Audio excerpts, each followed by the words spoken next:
pensées positives. Alors aujourd'hui, je vais partager avec vous sur un thème qui me tient vraiment à cœur et ce thème sont les croyances limitantes. Alors, avez-vous déjà eu l'impression que votre vie se répète sans cesse? Que la même chose vous arrive encore et encore?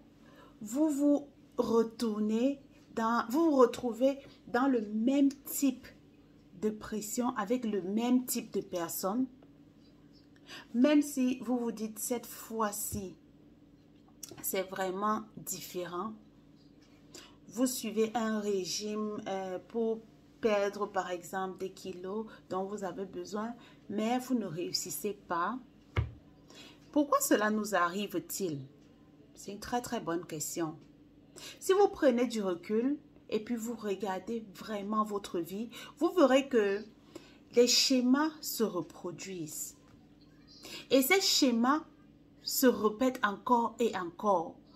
Les schémas n'ont pas changé parce que nous n'avons pas changé et nos croyances non plus.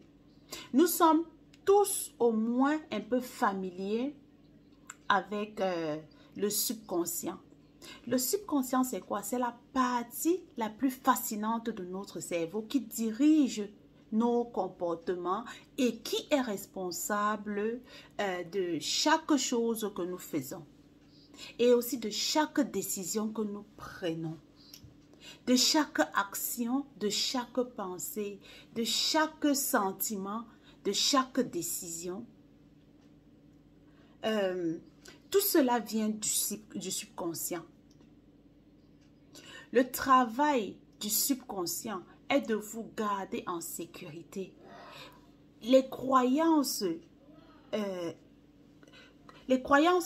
que nous avons viennent de notre subconscient et elles sont formulées de l'âge de 0 à 6 ans. C'est à ce moment-là que nous cherchons l'approbation de nos parents. Nous voulons nous assurer que nous nous comportons d'une manière qui rencontre leur approbation. Et ensuite, nous savons qu'ils ont une désapprobation. Nous ne nous sentons pas bien du tout. Maintenant, vos parents vous ont déjà enseigné des croyances. Parce que leurs parents leur ont enseigné à leur tous ces croyances. Et ainsi de suite, vous allez enseigner ces mêmes croyances à vos enfants. Certaines de ces croyances sont excellentes, je ne dis pas le contraire. Comme être une bonne personne, comme ne pas voler, ne pas toucher à une cuisinière chaude, ne pas courir dans la rue, pour ne qu'en citer que cela. Mais certaines de ces croyances que vous avez aujourd'hui ont été transmises de génération en génération. Et c'est juste ce que vous pensez être normal. Vous pouvez avoir des croyances aujourd'hui comme « je n'aurai jamais assez d'argent » ou encore « j'ai peur de l'échec » ou encore « je ne pourrai jamais avoir de relation avec cette personne ». Moi, par exemple, j'ai commencé à examiner mes propres croyances subconscientes et définir d'où elles venaient. Elles venaient de ma tendre enfance. Oui, nous avons tous des défis et des expériences qui nous sont arrivées dans notre enfance et qui se traduisent par des douleurs, des difficultés à l'âge adulte. Ouais. Je vous exhorte à commencer à regarder vos propres croyances subconscientes. Regardez ce point douloureux dans votre vie. Quelque chose qui vous retient depuis longtemps. Commencez à le regarder objectivement. Faites un pas en arrière. Est-ce qu'il y a quelque chose qui aurait pu m'arriver ou bien vous arriver à vous posez-vous la question de savoir d'où cela vient-il. Regardez vos parents, vos grands-parents. Cela exclut que vous ayez reçu quelque chose qui vous a été transmis. Oui.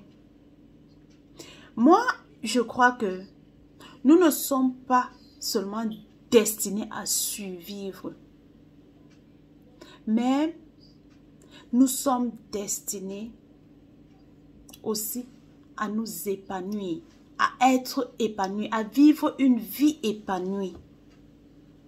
Et pour vivre cette vie épanouie, nous devons faire la paix avec notre passé.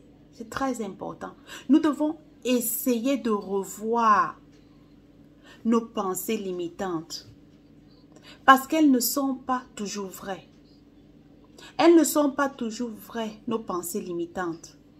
Et ce sont ces pensées qui bloquent certaines personnes d'entre nous d'avancer, qui les bloquent de pouvoir réaliser leurs rêves, qui les bloquent d'aller jusqu'au bout de leurs rêves.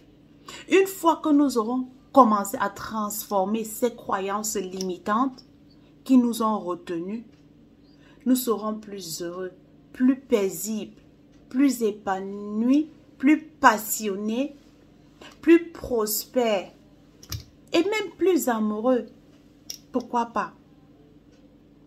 Parce que nous le méritons humblement. Nous méritons d'être épanouis. Nous méritons de vivre une vie épanouie. Alors, toi qui me regardes en ce moment, je t'invite à liker, de laisser un commentaire ci-dessous. As-tu des pensées limitantes? Si oui, partage avec moi en commentaire. N'oublie pas de partager et à nous revoir sur ma prochaine publication. À très bientôt. Bye bye.